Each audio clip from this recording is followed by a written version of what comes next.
So at this point, you may be asking me, how did I get my Kundalini up to the around the third lumbar in the first place?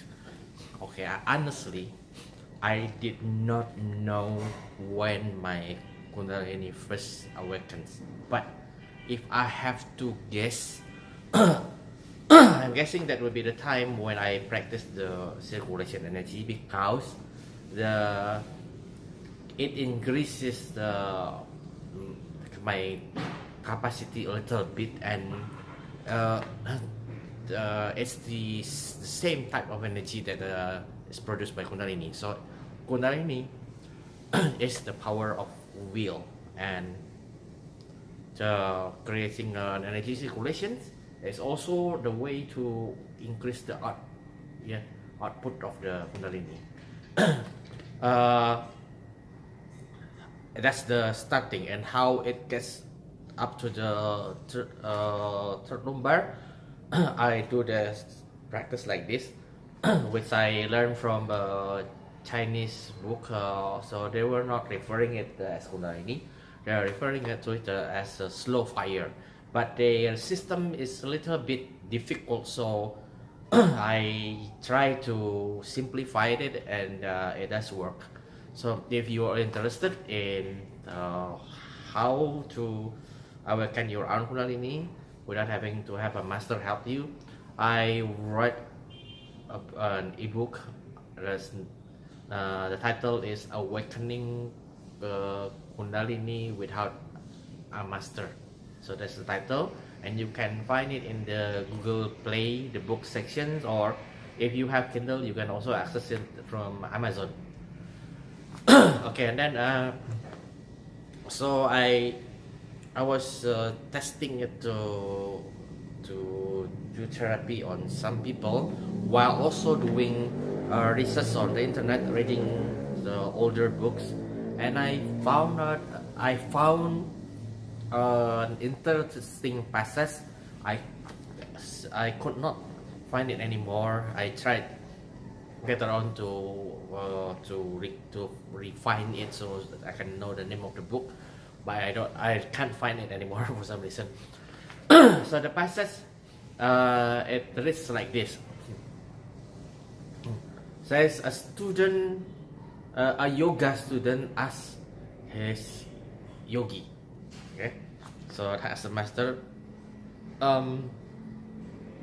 how do I increase my Kundalini power? And the yogi says, well, if you truly want to to be able to harness the full power of Kundalini, you have to go out and help people.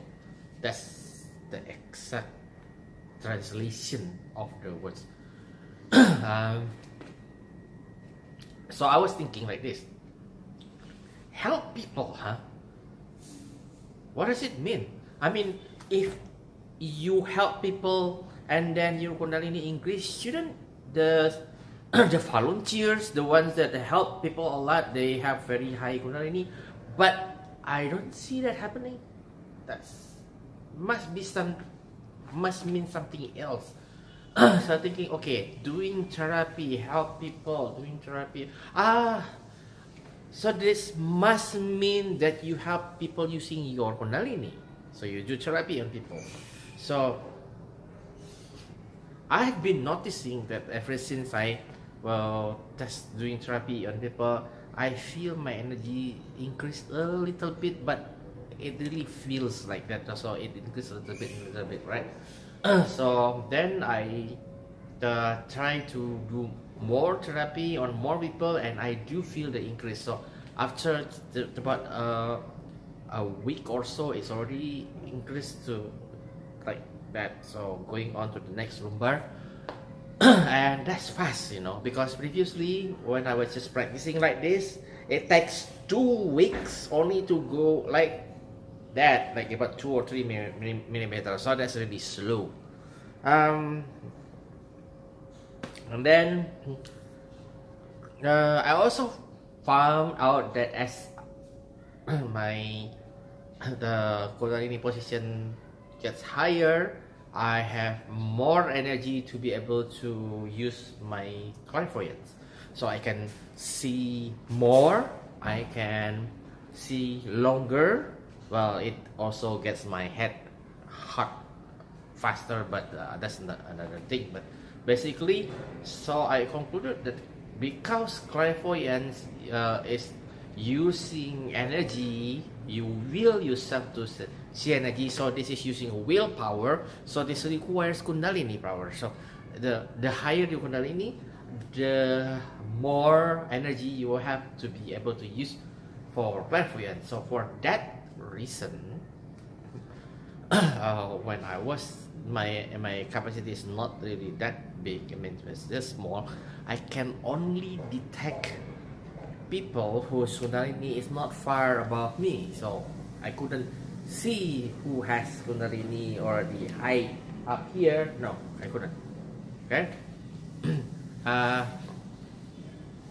So, and then people start to get interested on what I do. So they ask me, "What are you doing?" So I said, "I'm using Kundalini to do treatment." So, can we learn that too? I said, "Okay, I think yes, yeah, but they want the fast way, the easy way." So I think because this is capacity, I should be able to help them by increasing the capacity. But how? So I'm thinking this is going upward. How about I just push the Kundalini upward? So I tried that. Well, it worked, but it's very tiring at the time. It's really hard work at the time. So first I tried on 2-3 people and it worked, and then I tried to open a Kundalini training class. So I helped 6 people at work, and I also feel that my Kundalini increased a bit. And the second class is 14 people directly. I helped 14 people. Okay, and after that, the back is all just pain, so much pain that I could not even walk by myself. So at that was in Jogja, inside Hotel Jogja, and I would after the class is over, the bellboy has to help me to walk into my room, and I just in the room I just like pow until morning. Couldn't do anything anymore. Just just plain exhausted and painful and everything. So that's the beginning of the class, and after that, after a lot more training people, and some events happens also that help me get up here faster, and then when it reaches here, it feels like stuck like that. So then I was thinking like, it doesn't go up there. I mean, it just stops there. It doesn't go up there, upward, and there is this strange feeling as if something, on here, right here. I was afraid, so I tried to hold it down. Okay, I tried to hold it down, but the more I hold it down, the weirder my body feels, and the head is really starting to swell here. So it's really swollen by then. So after it gets really swollen, I couldn't stand it anymore. The hell, just let go. Whatever happened. Okay, so I let go, and I feel the energy rush. I see, because I can see energy, right? So I see it forms some sort of a layer of energy, and I think because I have been holding it for I think almost a month at a time, so it just flows directly, cover almost my entire body, all the way almost reaching my ankle.